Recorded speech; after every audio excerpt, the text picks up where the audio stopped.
Hi guys, welcome back to my channel. My name is Christian. If it's your first time seeing me, go ahead and like this video because I know you're gonna like it already. Subscribe and turn on those post notifications so you never miss another upload. And if you already are subscribed, hey babies, welcome back.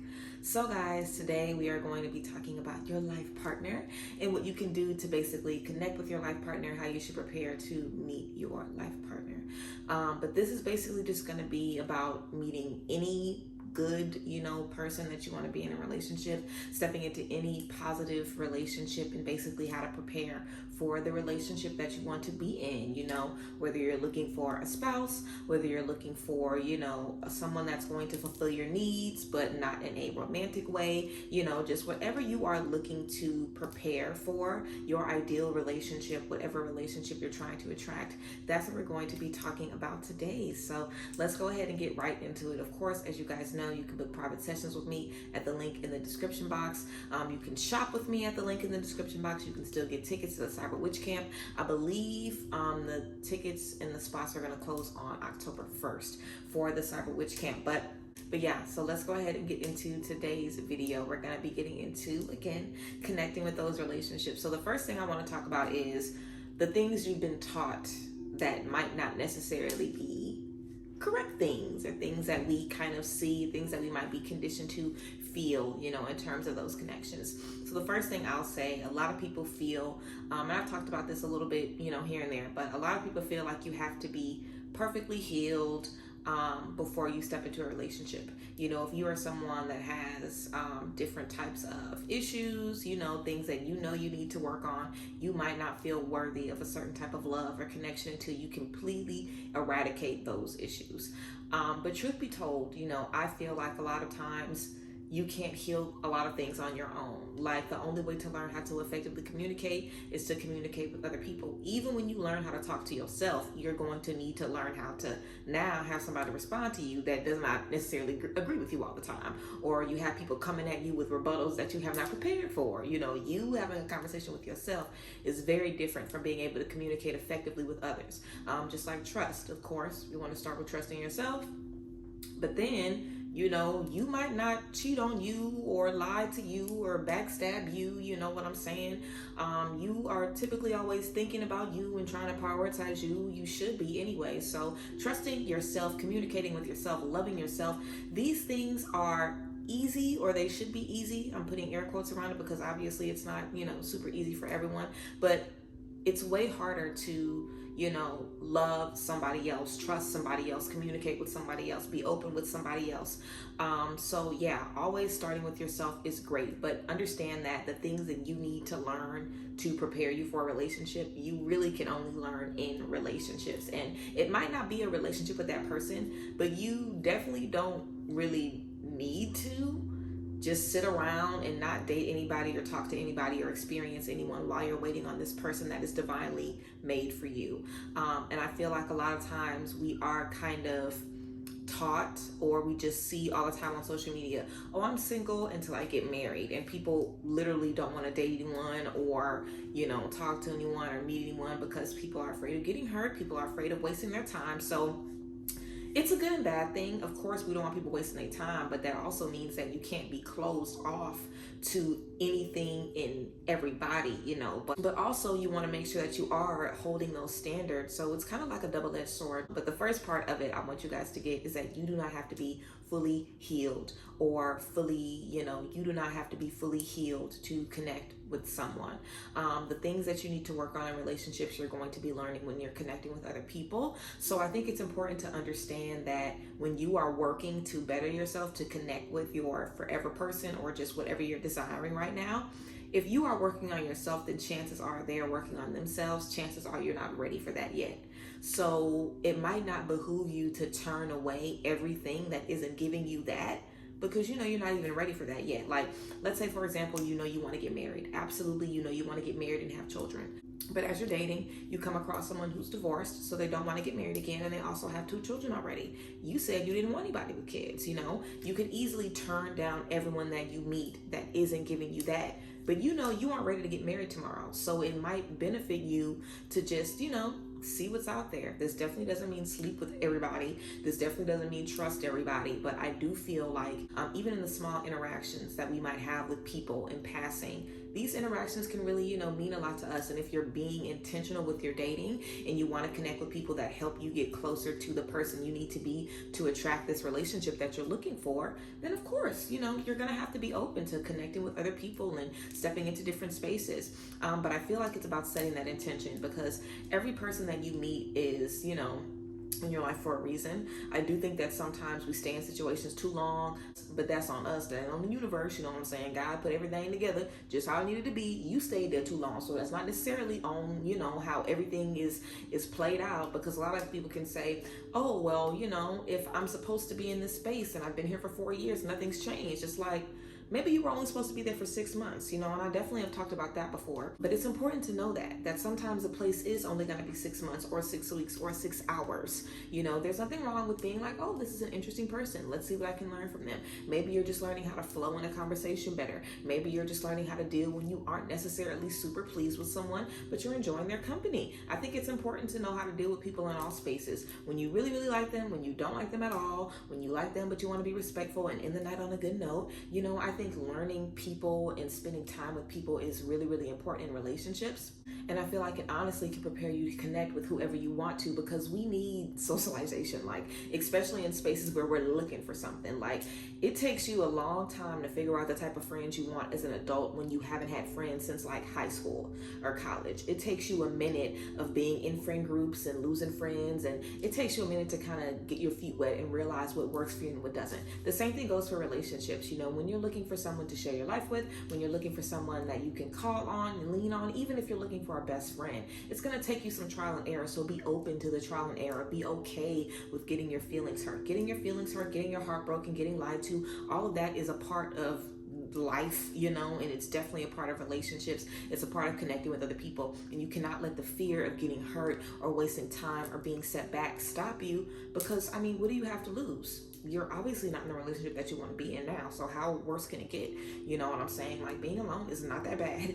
Being a bad relationship is way worse than being alone, you know what I'm saying? So whether you're in bad or shitty friendships, or you don't have a relationship, or you don't have a friendship, or you just feel like you're lacking somewhere socially, you're lacking somewhere in connections, in relationships, that lack hurts. I am someone who's gone a long time without love, gone a long time without friends, and wanting that connection when you literally see it every single fucking day is very, very difficult. It's very, very rough. Being hurt in the process is rough too, but as you're being hurt, you're learning more, and that hurt can really be positive and push you into a space where you can trust differently, and you know your boundaries, and you know how to voice your opinion, and you know when you're being gaslit, you know when something is a red flag. Those rough spaces really, really, really, really, really, really benefit you, because life isn't going to stop. People are learning whether you're learning or not. So when you're 35 and you're trying to date and make friends for the first time, everybody else has been doing it for over 3 decades. Everybody else has been doing it since they were in first grade, And it can really set you back and really cause you to waste a lot of time or get hurt or miss a lot of cues. And sometimes even being in relationships, we can be in relationships but still feel like we haven't really, aged emotionally. So I think growth in those spaces is important as well. Date with intention, make friends with intention, meet people with intention, and make sure that in these relationships you're thinking to yourself, how can this better me? What am I learning from this? How can I fit this person into my life? Where is this person going to benefit me the most? Because that's what you want. You want friendships, relationships, people around you that are adding to your life, not subtracting. Whatever the case may be, you want to be able to say, I was with this person for this reason. They taught me this, they showed me this, they allowed me to step into this. Whatever the case may be, however it ended, I learned this from being with this person, and I would not be in this space if I would not have learned that. Sometimes we also get too attached to the person. The person doesn't matter. The person is just a vessel, so don't worry about the person and what the person did to you. It's not a personal thing. It's just a lesson that you have to learn. So that's something important to remember as well. And also, I feel like we're kind of taught in relationships that whenever we do connect with a life partner or a boyfriend or a best friend or a sister or a brother or a husband or wife, whatever, whenever we do connect to these really big relationships and we have this person in our life, that you know, if they decide to go left or switch it up or do something crazy, that we're supposed to stay in those spaces. And that's not true either. I feel like a lot of times we see people staying together in relationships after hurting each other very, very badly, cheating on each other, having babies with each other, all kind of crazy stuff. We see everything in the media today. So you guys know who has stayed and the effect that it's had on them, you know, as they have stayed. And also there are good examples of people who get cheated on and leave, or people who, you know, remove themselves from a toxic friendship and end up finding the friends that they need to be with. Of course, we're able to kind of see examples of these things here and there, but realistically, the people that we're looking at the most, the people that we see around us to our left and right, most of these people are getting hurt on a daily basis. Most of these people are accepting stuff on a daily basis. You know what I'm saying? You have to be in a divine space, you know, and to be honest, I think the most healed people are surrounded by the people that are the most fucked up, to be honest. So it's like, even if you feel so divine and healed, you are surrounded by a lot of people who need your assistance, you know. So everybody is coming with all of these things that they have in their life, and even though spiritually, you know, and energetically you could be perfect for someone, they could be your soulmate, life partner, whatever, that doesn't mean that this person is never going to have a bad day, or they're never going to let you down, or they're never going to disappoint you. All of those things will happen, and it is absolutely up to you to decide if you want to take them back or not. Because just because they're a soulmate, just because they're a life partner, whatever the fuck it is, it doesn't mean that your human ass has to stay with them, because you are a human being. Outside of everything else, you are a human, and that person is human as well. And humans are flawed. Humans are not perfect. So the connection might be perfect. The spiritual bond that you guys might have had over millennia might be perfect, but realistically, as humans, we are not perfect. So there are going to be times when these divine connections let us down, or these divine connections really set us back, or really hurt us. You know, the most incredible spaces that we're in, the most powerful spaces that we're in, typically come with a lot of work and a lot of baggage. You know, everything is in balance. So these beautiful high vibe connections are going to be tested. Abso-fucking-lutely, you're going to be tested in those spaces. But again, it's up to you to decide, these are my boundaries, regardless of who you are. So don't allow yourself to feel like you love someone so much, or you value someone so much, that it's okay for them to do these things that you know you wouldn't tolerate from anybody else. But that's why it's so good to be able to communicate, because you want to be able to let people know what you need, what's working, because you will always know what you need. You'll know if someone is treating you right or not. Even if you don't believe it, even if you don't want to say anything to them, you'll know how you feel in your spirit when this person is around you. You'll know if you feel something is off with how they're treating you and what they're giving you. And you don't ever want to feel like you have to stay in the space because you feel like this person was brought to you. They can be brought right back wherever the fuck they came from, okay? Do not feel like that. So yeah, I definitely think it's important to figure out how you can learn from past relationships and really make sure that you are done with past relationships. And this is something that I always tell my ladies in love readings, and this might be a little controversial. I don't think it really is. I think it's real, to be honest. But I always tell my ladies in love readings, because the girls are always like, oh, this is my ex, or this is someone I'm trying to go get away from, or this is someone that's toxic, but you know, I'm trying to see if I should give them another chance. Will we work this out? Whatever. And it's like, girl, you know good and fucking well they still gonna cheat, they still gonna lie. You know all of these things. But for whatever reason you are attracted to them, like, do not play yourself and forcibly remove yourself out of a situation when you haven't dealt with what you needed to deal with in that situation. Because guess what's gonna happen? You're gonna meet a carbon copy of them, and you're gonna instantly fall in love, and you're gonna be back into the same space. Most of the people I read from are women who are dating men, or women, or whoever, but most of the people I read for are women who are, you know, in these types of situations. But this can be anybody, you know. And in order to break that cycle and step into something new, you have to figure out what that attachment is.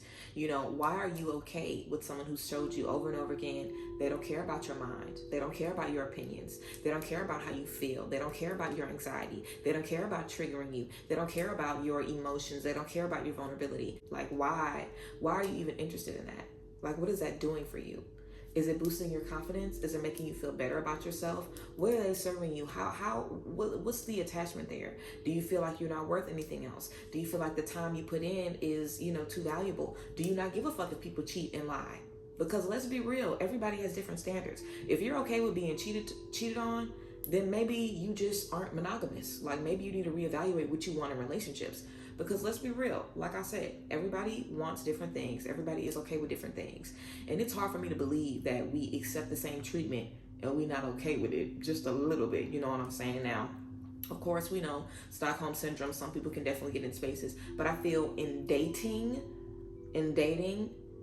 I feel like sometimes we can get into the same spaces because we feel like the rough shit makes the love better, you know, and that also is kind of true too, because, you know, of course, the more toxic the love is, the more passionate the highs are going to be. The lower the lows are, the higher the highs are going to be when you're with this sick individual, you know what I'm saying, in this fucked up situation. But I feel like it's important to learn what you came to learn in that space, because you're in hell for a reason. So you better learn what you need to learn before you get the fuck up out of there. You know, in my worst relationships, I had to break up with someone 4 or 5 times, go back a million times, and really have to sit with myself and be like, what is going on here? Why am I staying? Why do I feel like this is okay? What can I do to fix this? How can I really see what I need to see from this person?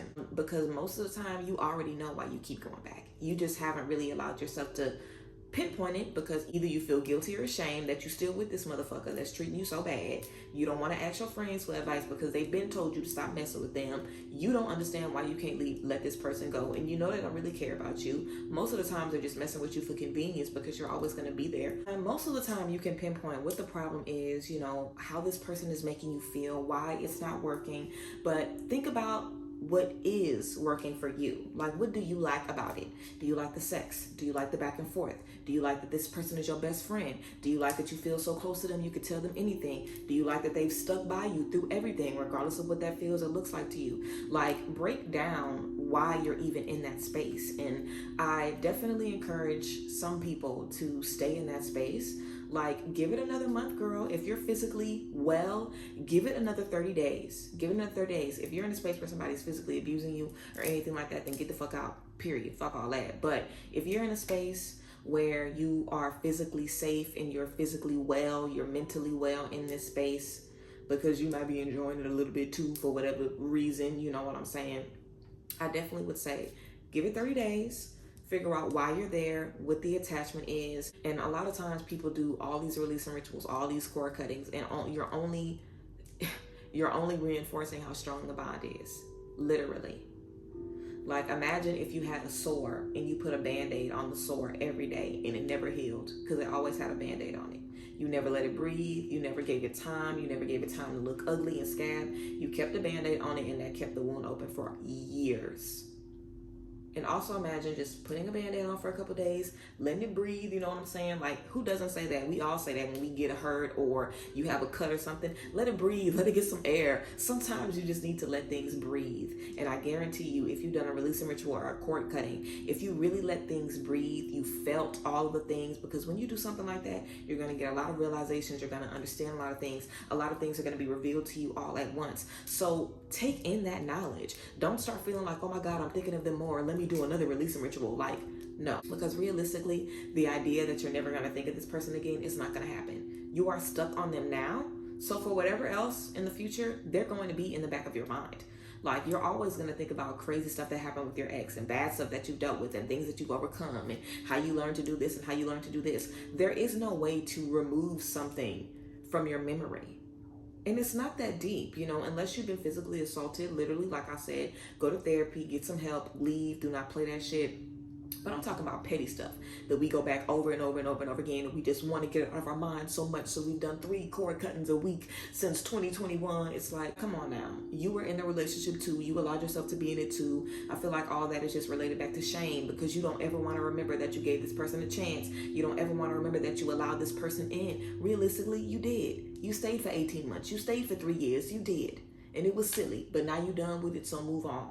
And when you think about that, you can know that's my past. I'm not in that anymore. It doesn't have to trigger me or make me feel strange. And it might trigger me for a while, but what doesn't trigger you? Like, anything you experience in your past has a potential to trigger you. But as you learn more, as you release more, as you heal more, as you love more and learn more and love yourself more through those situations, it won't trigger you as much.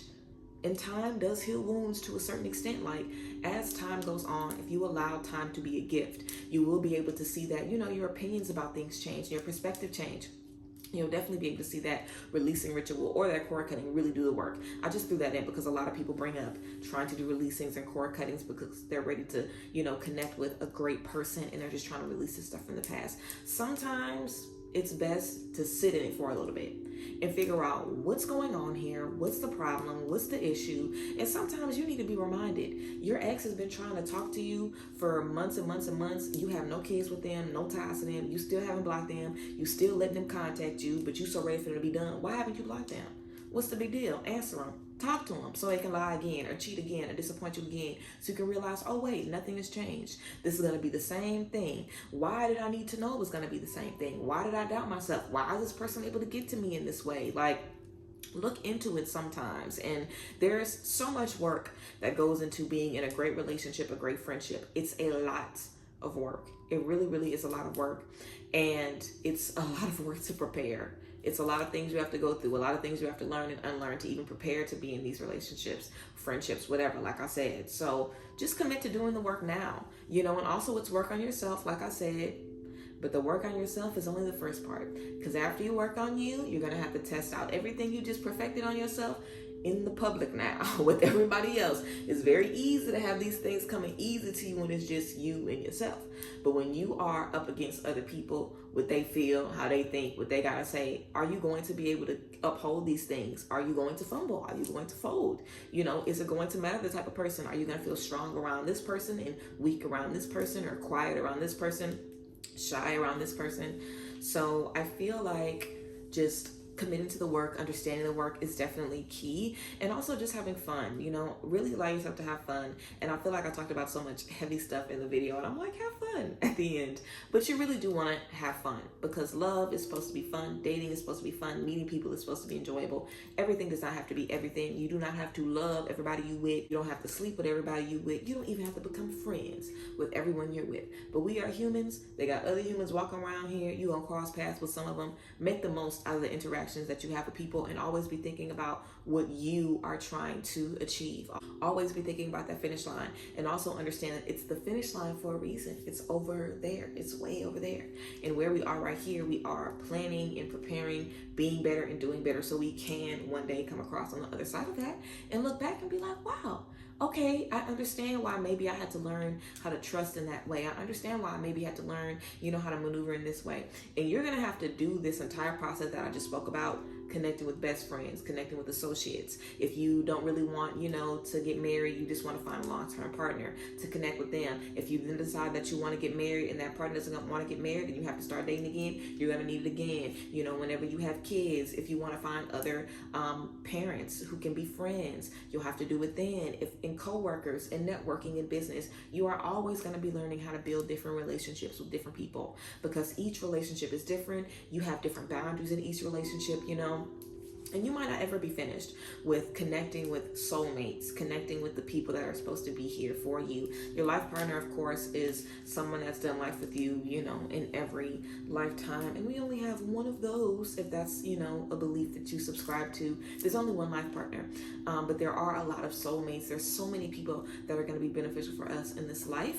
And I feel like we can just be very, very ready to get to the finish line. But there is a lot of work in the finish line as well. But like I said, in the journey, approaching it, in the space where we're meeting different people and connecting with different people, there is a lot of frustration, a lot of learning, a lot of unlearning, but there is a lot of wisdom that can come from that. And each space makes us better in all spaces. So yes, guys, that is what I have for you today for this video. I hope you guys enjoyed, and I appreciate you guys for being here as always. Also, make sure that you guys check out the description box for the links so you can connect with me.